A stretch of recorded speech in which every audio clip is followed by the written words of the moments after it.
कानपुर एक ऐसा चमकता दमकता शहर जहाँ के लोग अपनी जिंदा दिली और अपने खुशनुमा नेचर के लिए जाने जाते हैं। मगर इसी कानपुर में भी ऐसी कई पुरानी कहानियाँ हैं जिनके बारे में लोग धीरे धीरे फुसफुसाकर बात करते हैं। शहर के बाहरी हिस्से में एक ऐसी पुरानी हवेली है जिसे लोग श्रापित हवेली कहते हैं वहां जाने वाला कभी लौटकर नहीं आता, और अगर कोई वापस आता है तो वो पहले जैसा नहीं रहता।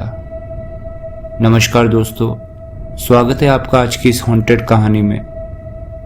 आज की इस कहानी में हम जानेंगे एक ऐसे युवक के बारे में जिसने इस हवेली में कदम रखा और उसके बाद उसके जीवन में जो कुछ हुआ वो पूरी तरह उसके जीवन को बदल देता है। आज की इस कहानी को शुरू करने से पहले मैं आप लोगों से रिक्वेस्ट करना चाहूँगा कि अगर आप भी इस चैनल पर नए हैं और अगर आपको हॉन्टेड कहानियाँ सुनना पसंद है तो हमारे इस चैनल को सब्सक्राइब करके बेल आइकन ज़रूर दबाएं ताकि फ्यूचर में भी आने वाली कहानियों का आप आनंद ले पाए। तो चलिए अब आज की इस कहानी को शुरू करते हैं। सौरभ 27 साल का एक युवक जो कि एक जिज्ञासु स्वभाव का था। उसे रहस्यमयी जगहों पर जाना और सच्चाई तलाशना बहुत ही ज़्यादा पसंद था।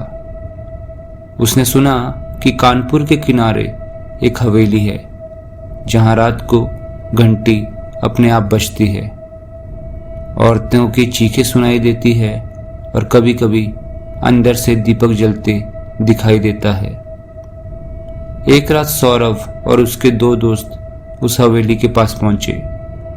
हवेली टूटी फूटी थी, लेकिन दरवाजे पर लाल रंग का हाथ का निशान बना हुआ था। जैसे ही सौरभ ने दरवाजे को छुआ, उसके कान में आवाज आई, मत आओ। दोस्त डरकर भाग गए, लेकिन सौरभ हिम्मत के साथ अंदर चला गया। हवेली के अंदर हर तरफ धूल और मकड़ी के जाले थे। अंदर जाने के बाद सौरभ ने एक कमरे में देखा कि जमीन पर टूटी हुई लाल चूड़ियां बिखरी हुई थी। जैसे ही वो झुका, उसे लगा कि कोई उसकी कलाई पकड़ रहा है। एकाएक उसने देखा कि एक औरत का साया उसके सामने खड़ा है, हाथों में चूड़ियां और आंखों में खून का रंग। उस औरत ने चीख कर कहा, मेरे सुहाग का गहना लौटा दो। उस औरत की आवाज सुनते ही सौरभ घबराकर पीछे हट गया और पल भर में वो साया कहीं और ही गायब हो गया। सौरभ किसी तरह हिम्मत करता है और वहां से भागने की कोशिश करता है। अगले दिन सौरभ दिन में ही हवेली में दोबारा जाता है ताकि उसे डर ना लगे। उसे हवेली के अंदर एक टूटा हुआ छोटा सा मंदिर दिखता है। वहां शिवलिंग रखा था, लेकिन उस पर काला तिल टपक रहा था। जैसे उसने शिवलिंग को हाथ लगाया, उसके शरीर में बहुत तेज झटका लगा। अचानक से उसने देखा एक पूरा विवाह मंडप जिसमें दूल्हा दुल्हन बैठे हुए थे। शादी के बीच अचानक आग लग गई और सब लोग चीखते हुए भागे। दुल्हन आग में जलकर वहीं गिर गई। सौरभ चीखते हुए पीछे हटा। उसके हाथ पर जलने का निशान बन गया था। उस रात सौरभ ने अपने कमरे में गहरी नींद लेने की कोशिश की।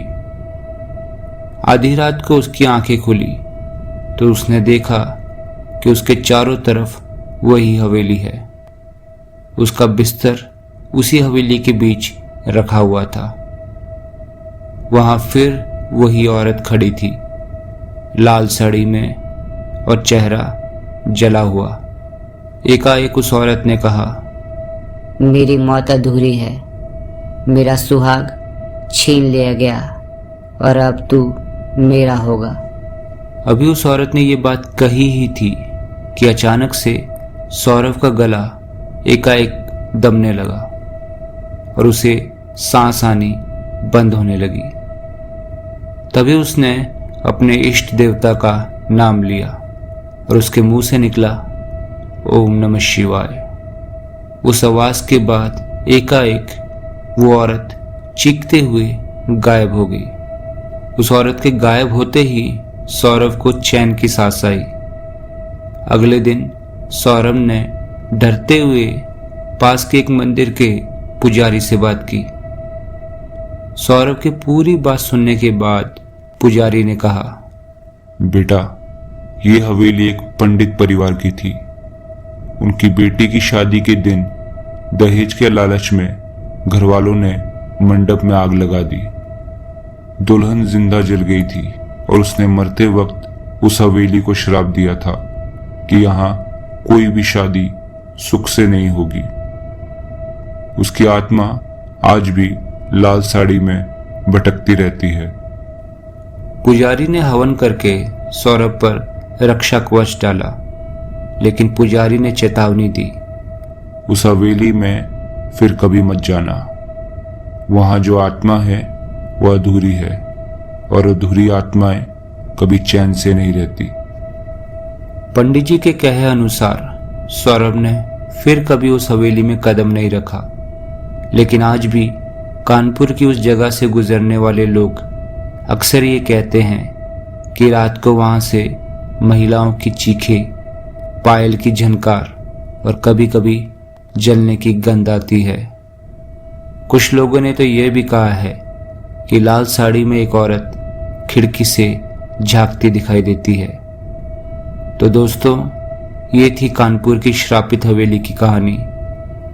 क्या आपको लगता है कि ये केवल अफवाह है या वाकई कुछ आत्माएं अधूरी इच्छाओं के कारण इस धरती पर भटक रही है?